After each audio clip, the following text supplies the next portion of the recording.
Hi guys, welcome back to my channel. कैसे हो आप सब लोग? आई होप आप सब लोग अच्छे होंगे। सो आज का जो वीडियो है ना, वो बहुत ही ज़्यादा इंफॉर्मेटिव है फॉर इंडियन ब्राइड्स। सो मैं ज़्यादा बात नहीं करूँगी and let's start the video. First point है वो है avoid any type of waxing और any type of treatment before wedding. तो मुझे ऐसा लगता है कि आपको शादी के पहले कोई भी तरीके का फेशियल रिमूवल, जो फेशियल हेयर रिमूवल है, वो आपको नहीं करना चाहिए और ना ही आपको कोई लेज़र ट्रीटमेंट और ऐसा कुछ जस्ट आपकी शादी के पहले लेना चाहिए। जो आपका सेट रूटीन है लाइक CTM और सनस्क्रीन, उसमें प्लस जो सनस्क्रीन है, या तो आप वही चीज़ फॉलो करो या फिर आप अपने डर्मैट के पास जाओ और उनको बता दो कि मेरी शादी 1 महीने 2 महीने में है या इतने दिनों में है। तो वो आपको जो रिकमेंड करते हैं या आपके एक्ने के हिसाब से या जो भी आपकी स्किन टाइप है, तो आप वो चीज़ फॉलो करो। अब मैं क्यों मना कर रही हूँ? क्योंकि वो आपको सूट करेगा। क्योंकि पार्लर वाली दीदी तो आपको बोल देगी कि आप तो करा लो जी, कुछ नहीं होता, ये तो सभी ब्राइड कराती हैं। पर उन सभी ब्राइड में से वो कितनी ब्राइड को सूट करता है, वो आफ्टर इफेक्ट आपके स्किन पे कैसा आता है, रैशेज होते हैं, एक्ने आते हैं, किसी किसी की स्किन जल जाती है। जलने से याद आया, आपको ब्लीच भी नहीं करना है। भले ही आप अपनी लाइफ में कितना भी ब्लीच करते हो, बट आपको ब्लीच भी नहीं करना है। तो एक तो चीज़ वो होगी। प्लस आप अपने डर्मैट से भी कंसर्न कर सकते हो कि मैं फेशियल कराऊँ या नहीं। क्योंकि मैंने मेरे डर्मैट के पास जाके मैंने उनको पूछा था, क्योंकि मेरी शादी के वक्त मेरे फेस पे ना बहुत ज़्यादा एक्ने मार्क थे। कोई फ़ोटो होगी तो मैं लगा दूँगी, और एक्ने भी थे। तो मेरे डर्मैट ने बोला आप किसी भी तरीके का फेशियल नहीं कराओगे, प्लस अगर आपको करना ही है तो सिर्फ आप क्लीन अप करोगे। तरीके का स्किन ट्रीटमेंट प्लस कोई भी फेशियल अपने मन से मत करो, पार्लर वाली दीदी की मत सुनो, सिर्फ अपने डर्मैट की सुनो और आपकी स्किन जो सूट करता है वही करो। तो जो सेकंड पॉइंट आता है वो है bridal lehenga. Oh my God, इसके ऊपर मैं कितनी भी बात कर लूँ ये वीडियो कम पड़ जाएगी, बट मैं इसको कम शब्दों में कोशिश करती हूँ आपको समझाने की। भी लहंगा आप अपने कोई भी फंक्शन में जो भी आप लहंगा ले रहे हो, इवन ब्राइडल लहंगा भी, आप कोशिश करो कि वो 2 हफ्ते पहले आपके पास रेडी हो। रेडी होगा मतलब blouse, dupatta, alteration, everything before your wedding. 2 हफ्ते पहले वो आपके पास होना चाहिए, ठीक है। प्लस जब भी आप अपना वेडिंग लहंगा लेने जाते हो, तो आपको जो अपना वेडिंग लहंगा लेना है वो आपको अपनी हाइट और हेल्थ के अकॉर्डिंग लेना है। आपने देखा होगा बहुत सारी ब्राइड अपनी हाइट हेल्थ देखती नहीं है, बस उनको वो लहंगा पसंद आ जाता है तो वो परचेस कर लेती है। अब उनकी हाइट छोटी है, उस पर इतने बड़े बड़े मोटिव है, वो उन पर अच्छा नहीं लगता है। तो और कभी कभी आपने देखा होगा कोई ब्राइड इतनी टॉल है और वो ऐसा कम मोटिव्स वाला ले लेती है तो वो लुक ही नहीं आता है। तो आप देखो अपनी बॉडी, आपकी हाइट कैसी है, आपकी हेल्थ कैसी है, इवन आपका स्किन कलर कैसा है, उसके अकॉर्डिंग ही आप अपना लहंगा लेना। प्लस जब आप लहंगा लेने जाते हो तो कभी भी वो शॉप वाले को आपको ये नहीं बताना है कि आपकी शादी इस दिन है। जैसे समझ लो 15 नवंबर, आपको कभी नहीं बोलना है कि आपकी शादी 15 नवंबर। आपको हमेशा अब पहले कुछ दिन जल्दी बताना है। लाइक 15 को है तो आप बोलो मेरी शादी तो 6 तारीख की है, 6 नवंबर की है, ऐसे बोल दो। क्योंकि वो लोग भी आपको टाइम पे लहंगा नहीं देंगे, बोलेंगे आज ये हो गया, आज वो हो गया, तो आप फ्रस्ट्रेट हो जाओगे। क्योंकि शादी में ऑलरेडी बहुत काम होते हैं। अब आप नहीं ध्यान से निकल गए और फिर आप जल्दी जल्दी में जाओगे, आप चेक ही नहीं करोगे कि उनका जिप अच्छे से है, उसमें थ्रेड लगा है, उसका ऑल्टरेशन बराबर हुआ है नहीं। तो इसलिए कभी भी स्टोर वाले को एग्जैक्ट डेट नहीं बता के कुछ दिन 10 दिन पहले की डेट दो, ताकि आपके हाथ में लहंगा जल्दी से जल्दी आ जाए। प्लस जब लहंगा लेने जाते हो तो कोशिश करो कि अपनी वेडिंग हील जो है वो आप साथ लेके जाओ, ताकि आपको एक अंदाज़ा हो जाए कि आप उस दिन यही हील पहन रहे हो तो आपका लहंगा कैसा लगेगा। और थर्ड पॉइंट, जब आप लहंगा लेने जाते हो तो बहुत सारे लोगों को मत लेके जाओ, क्योंकि जितने लोग उतना दिमाग और भसड़ हो जाएगी। तो इसीलिए जो जेन्युइन आपको बता सकता है ना, लाइक योर मदर और योर सिस्टर, कि ये आप पे अच्छा लग रहा है और ये आप पे नहीं अच्छा लग रहा है, तो उन्हीं को लेके जाओ जो आपको ऑनेस्टली आपको बताएंगे कि ये अच्छा लग रहा है या ये नहीं लग रहा है। ज़्यादा लोगों को नहीं लेके जाना है। और इसी से ही रिलेटेड फोर्थ पॉइंट आ जाता है कि वहाँ शॉप पे जाते ही आप उनको ये मत बताओ कि मेरा तो 20,000, 50,000 या 1 लाख तक का बजट है लहंगा लेने, क्योंकि वो स्टार्ट ही फिर आपको उसी प्राइस से करेंगे, 1 लाख या थोड़ा सा नीचे का दिखाएंगे। तो वो फिर जब आप अपने बजट में देखोगे ना तो आपको वो लहंगे पसंद ही नहीं आएंगे। तो इसीलिए हमेशा अगर आपका 1 लाख का बजट है तो हमेशा 50,000, आप उनको बोलो आप 40-50 से चालू करो। क्या पता आपका 1 लाख का बजट है पर आपको कोई 80,000 का ही लहंगा पसंद आ जाए, क्योंकि ये मैंने मेरी वेडिंग में किया था। तो मैं भी आपको ऐसे ही बोलूँगी, क्योंकि वो ना एकदम से आपको फिर महंगे महंगे लहंगा दिखाना चालू कर देते हैं। तो आप ये भी एक चीज़ ध्यान रखना। जब आपका लहंगा फाइनल हो गया, सब कुछ फाइनल हो गया, तो उनसे ना जो आप पूछ लो कि ब्लाउज़ आप सिल के मतलब पूरा लहंगा आप तैयार करके देने वाले हो या ब्लाउज़ हमें हमारे हिसाब से स्टिच कराने हैं। क्योंकि आप बहुत अच्छे स्टोर में जाते हो तो वो लोग आपको ब्लाउज़ भी स्टिच करके देते हैं, आपका मेजरमेंट ले लेंगे और ब्लाउज़ स्टिच करके देते हैं। और कोई कोई स्टोर में वैसा नहीं होता है, तो आप उनको पहले पूछ लो और फिर वो ब्लाउज़ पीस ले लो और वहाँ पे भी आप चेक कर लेना कि वो जो ब्लाउज़ पीस है वो आपके लिए परफेक्ट है या नहीं है, छोटा तो नहीं है। कहीं आप सिलाई करवाने जब आप बुटीक में लेके जाओ तो वहाँ पता चले कि जी आपकी ये तो आपके नाप का ही नहीं है, वो जो पीस आता है तो शायद वो आपको, तो आप उनसे भी ये बात करके देखना, अगर आपको लगता है ये छोटा है या जैसा भी है तो उनसे एक बार इस बारे में बात करके देना कि वो एक्स्ट्रा क्लॉथ, सिमिलर क्लॉथ आपको देंगे या नहीं देंगे, ठीक है। जब आप अपना लहंगा फाइनल ऑल्टर होने के बाद लेने जाते हो तो आप वहाँ पे अच्छे से पहन के देखो और तब भी आप अपनी वो हील लेके जाना, क्योंकि ऑल्टर करने के बाद हम कैसे आखिरी में ना बहुत घाई में होते हैं, हो गया लेके हम घर आ जाते हैं। फिर घर आने के बाद हम देखते हैं भाई जिप खराब है, जिप लग ही नहीं रही है, या बहुत ज़्यादा ऑल्टर हो गया, या अभी भी गुंजाइश है कि ऑल्टर हुआ नहीं है, थोड़ा लॉन्ग है। तो मैं रिकमेंड करूँगी कि ऑल्टर होने के बाद भी आप अपनी हील लेके जाओ, वहाँ पे आप अच्छे से पहन के देखो, दुपट्टा अच्छे से चेक करो, सब अच्छे से चेक करके ही वहाँ से लेके आओ। क्योंकि आप जब तक उनकी दुकान में रहोगे ना तब तक आप अच्छे से उनको बता सकते हो, पर एक बार आप घर आके उनको बताओगे तो वो कुछ नहीं करेंगे। कि इसके बाद जो नेक्स्ट पॉइंट है वो है फुटवेयर और ब्राइडल सैंडल्स। आप मार्केट में जाओगे तो आप इतने फैसिनेट हो जाओगे, और वैसे ही शादी की शॉपिंग पे हम पहले से ही बहुत ज़्यादा फैसिनेट हो जाते हैं सारी चीज़ें देख देख कर। तो मैं रिकमेंड करूँगी कि आप अपनी शादी पे आपकी पुरानी हील्स ही पहनो, और आपको पता है कि भाई आपकी शादी की डेट निकल चुकी है, शादी का जो साया है वो भाई आ गया है, आपको पता है कि आपके आने वाले 6 महीने में शादी है। तो मैं बोलूँगी कि आप शादी के 3 महीने पहले एक हील्स खरीद लो, आपको पता है कि आपकी शादी वाले दिन ये पहनोगे, उसको 2-3 बार ना पहन लो, आपके पैर मतलब यूज टू कर लो सैंडल को, फिर आप वही सैंडल अपनी शादी वाले दिन पहनना। क्यों? क्योंकि अगर आप नई सैंडल अपनी शादी वाले दिन पहनोगे तो आसार है कि आपको छाले आ सकते हैं पैरों में, वो सैंडल आपको काट सकती है, बहुत सारी चीज़ें हो सकती है। हो सकता है आप एकदम से हील पहनो, आपने कभी हील ना पहना हो इतना, और आप एकदम से शादी वाले दिन हील पहनो, वो आपसे संभल नहीं रही, ऊपर से लहंगे का वेट इतना ज़्यादा। तो मैं बोलूँगी कि आप पुरानी हील ही अपनी शादी के दिन पहनो, नई हील मत पहनना। और आजकल तो शूज़ भी आ गए हैं, तो आप शूज़ भी थोड़ा 1-2 महीने पहले ले लो और उसको भी थोड़ा कंफर्टेबल कर लो, घर में पहनो, थोड़ा सा मतलब वो सैंडल या वो शूज़ थोड़े खुल जाएंगे तो आपको वेडिंग डे वाले दिन थोड़ा रिलैक्स हो जाएगा। ऐसा नहीं लगेगा कि काट रहा है, चुभ रहा है, छोटा है, बड़ा है, लहंगे का वेट ज़्यादा है तो पैर मुड़ रहा है। क्योंकि मैंने तो मेरी शादी में मेरी पुरानी हील ही पहनी थी, नई हील नहीं पहनी थी। हालांकि मैंने एक नई सैंडल ली थी, आई थिंक जूती ली थी, नई सैंडल भी ली थी, पर वो मैंने जब हम किसी के घर जा रहे हैं या कोई फंक्शन है मैंने तब के हिसाब से ली थी। वेडिंग डे के लिए मैंने मेरी पुरानी हील पहनी और वो फिर मैंने छोड़ दी थी, क्योंकि इतनी ऊंची हील तो हम नहीं पहनेंगे ना दोबारा।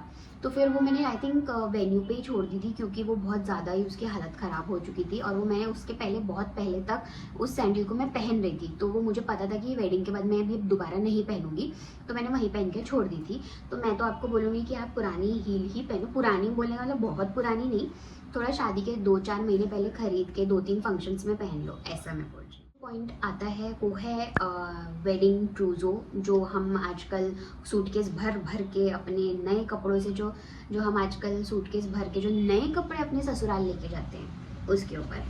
गाइस, आजकल इंडियन फैशन में भी इतना फास्ट फैशन हो गया है, लाइक आप आज जो सूट पहनोगे ज़रूरी नहीं है कि वो आने वाले 4-6 महीने में उसका ट्रेंड रहेगा। फिर आप सोचोगे यार इसका ट्रेंड तो चला गया, ये तो पुराना पैटर्न हो गया, अब मैं ये कैसे पहनूं। हालांकि अभी बहुत पुरानी पैटर्न्स और सूट मटेरियल फिर से आ रहे हैं, पर फिर भी मैं आपको बोलूँगी कि आप ओवर बाइंग मत करो शादी के नाम पे। जो हम 51 साड़ी, 51 सूट और अनस्टिच सूट्स और इतना सब खरीद लेते हैं, मेरे हिसाब से आपको वो सब खरीदने की ज़रूरत नहीं है। अगर मैं बताऊं कि मैंने क्या खरीदा था मेरी शादी में, आप तो यकीन ही नहीं मानोगे। मैंने सिर्फ 3 साड़ी और 2 सूट, बस। मैंने 5 जोड़ी जो खरीदने होते हैं, लाइक 5, 11, 51 जो हम ऐसे खरीदते हैं, तो मैंने उसमें सिर्फ यही सामान खरीदा था, 3 साड़ी 2 सूट, बस। क्योंकि मुझे पता था कि मैं इतने हैवी कपड़े नहीं पहनती हूँ, इसीलिए मैंने बहुत कम उस पर ज़्यादा खर्चा नहीं किया बेसिकली। प्लस आपका जो वेट है शादी के पहले, ज़रूरी नहीं कि शादी के बाद भी आपका सेम वेट रहे, क्योंकि शादी होने के बाद थोड़े हार्मोन्स में भी चेंजेस आते हैं। आपका वज़न कम हो सकता है, बढ़ सकता है, तो हो सकता है कि वो सूट आपने जो लिया है रेडीमेड सूट, वो आपको बाद में आए ही नहीं, क्योंकि रेडीमेड सूट में मार्जिन बहुत कम होता है, वो एक एक्स्ट्रा ही सिलाई देते हैं, और आप उसको खोल भी दोगे तो ज़रूरी नहीं है कि वो आपको आएगा। आप अनस्टिच सूट ले सकते हो, बट मैं तो बोलूँगी कि आप कोशिश करो कि आप कम से कम सामान, नया सामान, ओवर बाइंग, सिर्फ वेडिंग है इसीलिए बोल के, या मुझे ट्रूज़ो रेडी करना है ये बोल के आप बहुत सारा तामझाम मत खरीद लो, क्योंकि मुझे लगता है वो वेस्ट ऑफ मनी है बेसिकली। मतलब मुझे ऐसा लगता है कि वो वेस्ट ऑफ मनी है, उसकी ज़रूरत नहीं है। फिर आप आगे जाके नए पैटर्न में ख़रीद सकते हो। प्लस लेना ही है तो आप मेरे हिसाब से अनस्टिच्ड सूट लो, क्योंकि फिर आपको जब जब आपको पता है कि अब आपके घर में फंक्शन है या आपको सूट की ज़रूरत है, तो आप वो अनस्टिच सूट को अपने नाप के हिसाब से सिलवा सकते हो। तो मुझे ऐसा लगता है आपको वही करना चाहिए। ये बात तो गई सूट के लिए। अब साड़ी भी आप ऐसी परचेज करो, या वेडिंग ट्रूज़ो में आपको जितनी साड़ी आपके घर वाले बोल रहे हैं, तो आप ऐसी साड़ी बाय करो जो एवर ग्रीन है। जैसे बंदेज की साड़ी हो गई, गोटा पत्ती की साड़ी हो गई, लहरिया प्रिंट हो गई, बनारसी टाइप जो साड़ी होती है, बनारसी सिल्क, ऐसा लो। और कलर भी उनमें ऐसे चूज़ करो जो एवर ग्रीन है, like reds, pinks, nice maroon colour, blue, dark blue colour, green colour, yellow colour, ऐसी अच्छी साड़ी लो, हल्की हल्की साड़ी लो। और evergreen material and pattern, evergreen दोनों में बोल रही हूँ मैं, मटेरियल में भी और पैटर्न में भी, एंड कलर, जो आपको कभी सोचना ही ना पड़े। हम बात करेंगे mehndi outfit. Now mehndi outfit ऐसा है कि मैं ऐसे बोलूँगी, आप कंफर्टेबल मेहंदी आउटफिट खरीदो। कोशिश करो, अगर आप सीवलेस में कंफर्टेबल हो तो आप सीवलेस या एक वो स्ट्रैपी वाले जो आते हैं आप वो भी ले सकते हो, क्योंकि आप मेहंदी लगा रहे हो यहाँ तक, मेहंदी लगा रहे हो आप यहाँ तक, तो आप फुल स्लीव्स या ऐसे स्लीव्स जो झालर वाली होती है ये आप मत लेना। सो विराज भी सो के उठ गया है और वो आ गया था, इसलिए मैंने वीडियो कुछ टाइम के लिए पॉज कर दिया था। मैं तो ये बोली थी, जो आप अपनी मेहंदी के लिए आउटफिट लोगे तो वो कोशिश करो कि सीवलेस और स्ट्रैपी हो। यस, तो सीवलेस लो, और बहुत फ्रीली बलून स्लीव्स और वो ऐसे फ्रिल वाला वो सब लेने की ज़रूरत नहीं है, क्योंकि आप तो डिस्कम्फर्ट में रहोगे ही, पर जो आपको मेहंदी लगा रहे हैं ना, आप वो भी आपको, मतलब वो भी चिढ़ जाते हैं कि बार बार मेहंदी पे आ रहा है, आप इसको ऊपर कर लो, फिर कोई एक जन चाहिए ऊपर करने के लिए। तो मैं बोलूँगी वो गलती नहीं करना। और अगर आप पैर में भी बहुत ज़्यादा मेहंदी लगा रहे हो तो आप साड़ी भी मत पहनो, क्योंकि फिर वो साड़ी से ख़राब हो जाएगी, फिर आपको सूखने तक का वेट करना पड़ेगा। तो आप लेगिंग वाले सूट पहन सकते हो जिसमें आप पजामी थोड़ी ऊपर कर लो वैसा, या फिर अप एंड डाउन वाला भी कुछ नीचे का स्कर्ट पहन सकते हो जिसमें सामने से ऊपर रहता है और पीछे से लॉन्ग रहता है, तो आप वो भी वेयर कर सकते हो। ऊपर से सीवलेस और नीचे जो आपका स्कर्ट या लहंगा या घाघरा जो भी है वो ऊपर सामने से ऊपर है और पीछे से नीचे है, वैसा वाला कुछ आउटफिट भी आप पहन सकते हो। सेकेंड पॉइंट ये आता है कि जो आपका वेडिंग ब्लाउज है वो बहुत मैटर करता है। अगर तो आपका वेडिंग ब्लाउज तब तक सिल गया है तो वेल एंड गुड, आप वो लेके जाओ। अगर नहीं भी सिला है तो एटलीस्ट आप वो कपड़ा तो भी लेके जाओ, ताकि आपको एक अंदाज़ा हो जाए कि मेरा वी नेक है, राउंड नेक है या कैसा नेक है, तो उस पर मुझे ज्वेलरी कैसी लेनी है, तो वो ज्वेलरी मुझे कैसी लेनी है और कैसी नहीं, तो वो आपको एक अंदाज़ा हो जाएगा। तो आप अपने साथ वो ब्लाउज लेके जाओ फॉर कलर एंड ब्लाउज का जो नेक है उसके लिए, कि आपको वेडिंग ज्वेलरी कैसी लेनी चाहिए। मेरे हिसाब से आपको अगर आप परचेज कर रहे हो, और अगर आप परचेज नहीं भी कर रहे हो, रेंट भी कर रहे हो, तो हमेशा आपको ध्यान रखना है अपनी गर्दन का और आपके ब्लाउज का जो नेक है उसका। आपकी गर्दन छोटी है तो आपको चोकर स्टाइल या वो जो रानी हार होता है जो पूरा ऐसे गले तक जाता है, वो आपको परचेस नहीं करना है। उससे यहाँ का जो दिखना चाहिए ना वो और ऐसे दिखेगा, तो वो आपको परचेस नहीं करना है। आपको हमेशा लेयरिंग में परचेस करना है। अगर आप बहुत टॉल आपकी नेक है तो आप थोड़ा सा चोकर स्टाइल नेकलेस ले सकते हो, बट मैं बोलूँगी कि आप रेंट करो चाहे परचेज करो तो आप लेयर में परचेज करो, ताकि आप वो नेकलेस को अलग अलग टाइम पे वेयर कर सको। और मैंने भी मेरी शादी के लिए जो मैंने ज्वेलरी ली थी, आप इस फोटो में देख सकते हो, ये दोनों ही अलग अलग था, लेयरिंग में था, ताकि मैं इसको डिफरेंट टाइम पहन सकूँ। तो मैंने करवा चौथ पे पहना, आई थिंक मैंने किसी की शादी पे भी वो नेकलेस पहना है। और अगर आपके ब्लाउज में भी सामने डोली पैटर्न है या कोई पैटर्न है, आप उसको कवर नहीं करना चाहते तो आप लॉन्ग हार भी मत लो। आप आजकल शॉर्ट में एक भी पीस रखोगे तो भी चल जाएगा, ठीक है। तो नेकलेस का तो ये हो गया। प्लस अब हम बात कर लेंगे माथा पट्टी के लिए। मुझे ऐसा लगता है कि अगर आपका फोरहेड बहुत ब्रॉड है तो आप इसको क्या बोलते हैं, मांग टीका थोड़ा बड़ा ले सकते हो। पर अगर आपका छोटा, जैसे मेरा फोरहेड है, ठीक है, मीडियम साइज है, तो मैंने इसलिए छोटा सा मांग टीका लिया था। मैंने माथा पट्टी नहीं लगाई थी बिकॉज मेरा राउंड फेस है और मैं नहीं चाहती कि मैं माथा पट्टी और वो सब लगा के मेरा फेस और गोल दिखे। तो मैंने एक छोटा सा सिर्फ मांग टीका वेयर किया था, नथिंग एल्स। अब आप छोटी सी नथ भी ले सकते हो, पर मुझे बड़ी नथ चाहिए थी क्योंकि कुछ फेस पे मुझे था कि थोड़ा कुछ बड़ा दिखे।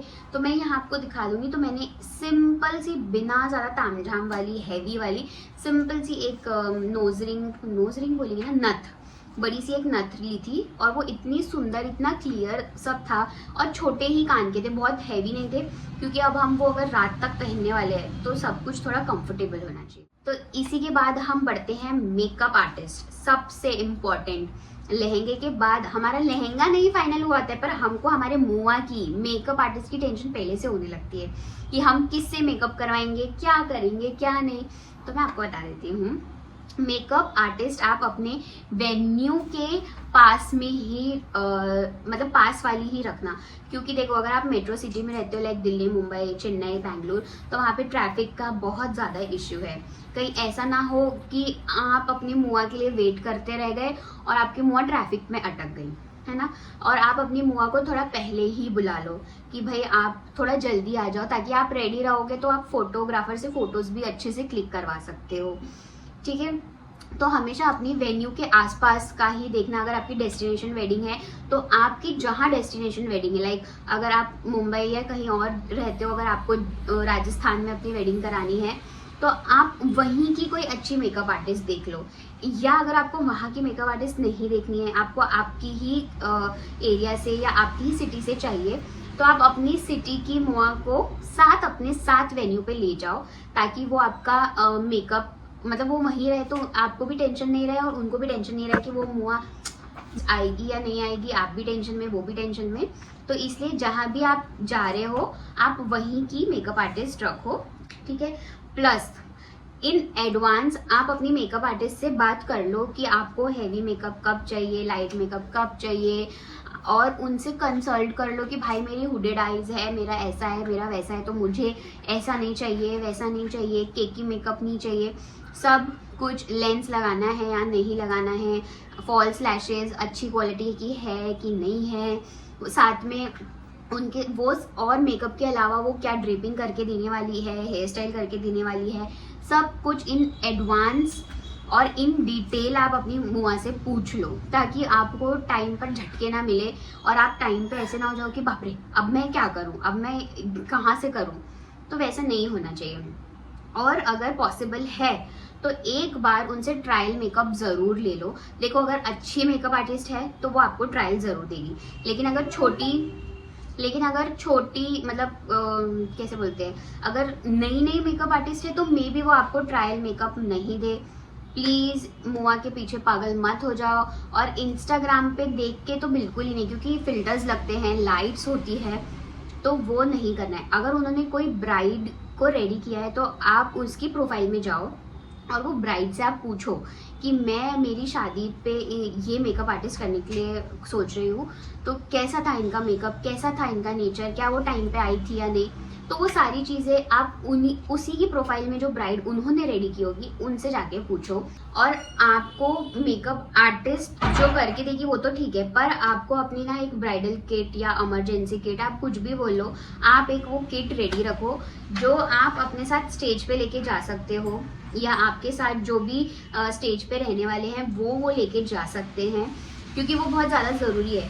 आपकी बुआ ने आपको रेडी कर दिया, उसके बाद भी आप रो रहे हो, आपको स्वेटिंग हो रही है, फेस पे कुछ हो रहा है, तो उसमें भी कुछ ऐसी चीज़ें होनी चाहिए जो आपको स्टेज के वक्त ऊपर काम आ रही हो या फेरे के वक्त काम आ रही हो।